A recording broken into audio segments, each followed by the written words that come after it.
Sweden has a lot of trains, from luxury night trains that go beyond the Arctic Circle, to the sleek-looking X2000 high-speed trains linking major cities. Or perhaps you know about one of their many private train operators. But that's not what we are gonna be checking out today. Instead, we're checking out one of SJ's old-school Locohauled trains that are still used on intercity and regional runs across secondary lines. So come with me on a trip on board these old-school trains as we check out if they're still worth traveling on in 2023. Our journey starts at the rather famous Swedish town of Kalmar, where we are gonna be catching one of the few SJ regionaltog that goes all the way to Göteborg. Despite Kalmar's population of about 35,000 people, the town is probably familiar to most Nordic people who paid attention in history class, as back in 1397 the Kalmar Union was formed, joining much of modern-day Sweden, Denmark, Finland and Norway under a single monarch. But enough about history, here's what the station looks like today. It's a nice small waiting room, with a coffee shop as well as a travel information center, and you'll find some luggage storage as well, which is great to see for a smaller station like this. And you will also find some toilets. These are paid, but do take contactless credit cards, because we are in Sweden of course. You can even weigh your luggage, but don't worry, there's no weight restrictions on board SJ's trains. Our train is the next to depart, leaving in just 5 minutes, so I think it's about time we head to the platform.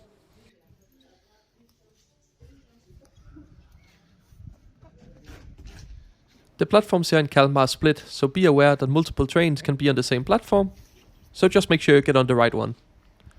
I can already see ours waiting over here with the beautiful black SJ coaches. Parked next to our train is one of Rc6's trains. They operate local and cross-region trains in and around the Småland region of Sweden. But let's head over to our platform, which is still accessed by an old school level crossing.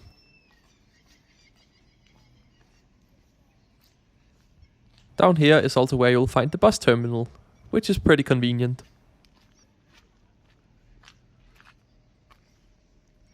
Right, it seems like there's no oncoming trains, so let's cross.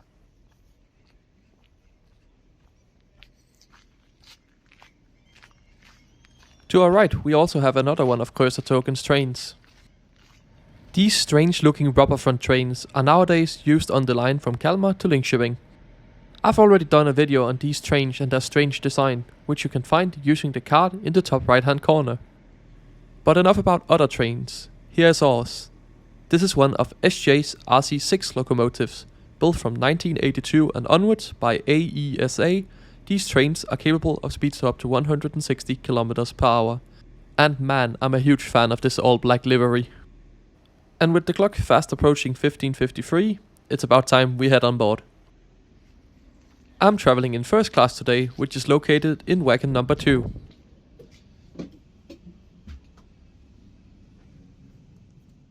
All tickets come with a seat reservation, and you are able to select your seat from a seat map online when purchasing your ticket. Shortly afterwards, and right on time, we depart Kalmar, and our train begins its journey across southern Sweden towards Göteborg.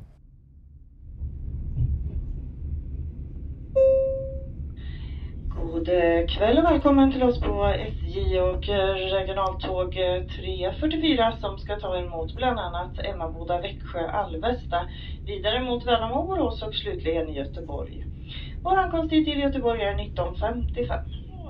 And with the welcome announcement being complete, let's take a closer look at the route map for today's journey.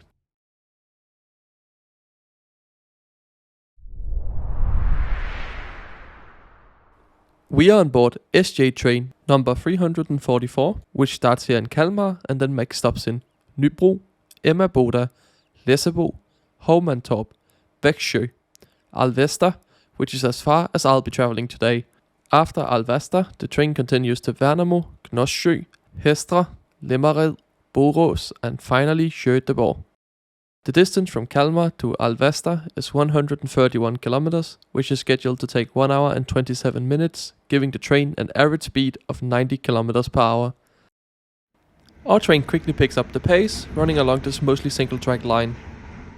This means that most of the stations along the route have 2 or more tracks to allow trains to pass each other.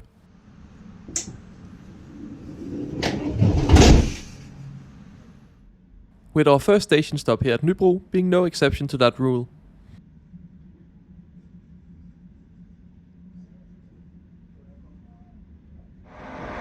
Right, I think it's about time I show you around the train. Up here at the front we can catch a quick glimpse of our loco pulling our train. By the doors in each carriage there's this nice map showcasing all the railway lines in Sweden. Here we can see ours from Kalmar up towards Växjö and Alvesta. The train is fitted with plenty of luggage storage, but you can see on this train it wasn't so busy. There's a few different passenger cars on this train. This one in particular is first standard class in a 2+2 layout, but the second half is actually first class, which is instead in a 1+2 layout. This is also the carriage I'm traveling in.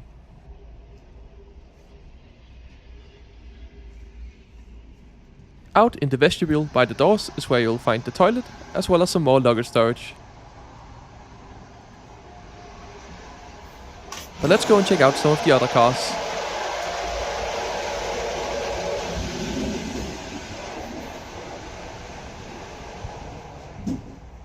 This one is fully second class, mostly laid out in airline style 2+2 seating, but there are a few bays of 4.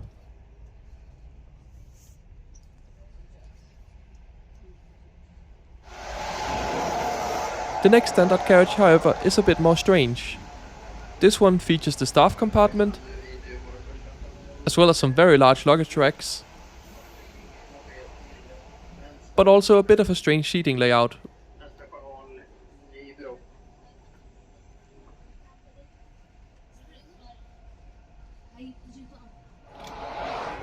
And of course, we still got the toilet review to do. The door is easily locked, and when my brain started working, I realized you have to press this button, and then the water works. The flush was also functional, and there was plenty of toilet paper, as well as paper towels, so good job SJ. These carriages really get around Sweden, which is evident by the destination displays by the doors. With a place like Falun being located well over 500 kilometers from here. The line we are traveling on mostly runs through forest, with brief stops in small towns every now and then.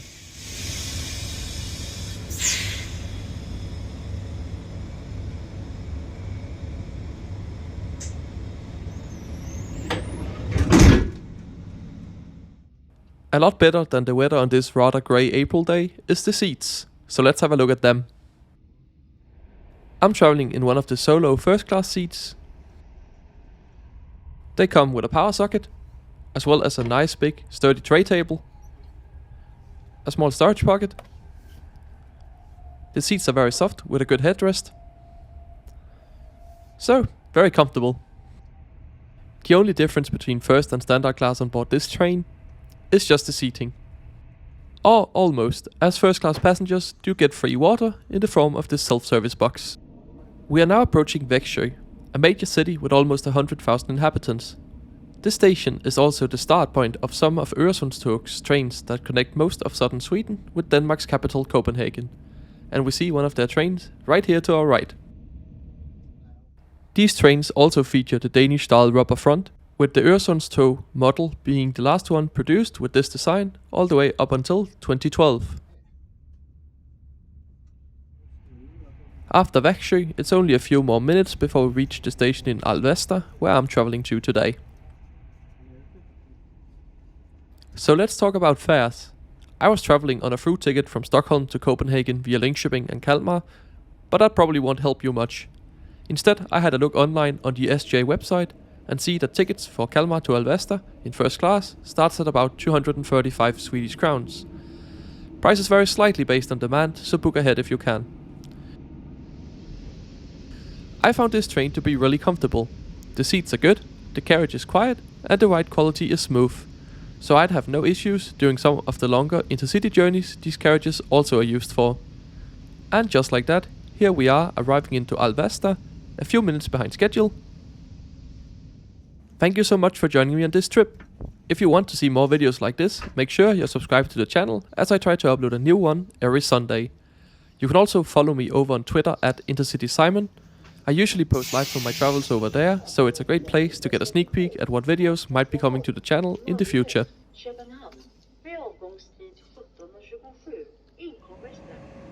Thanks for watching.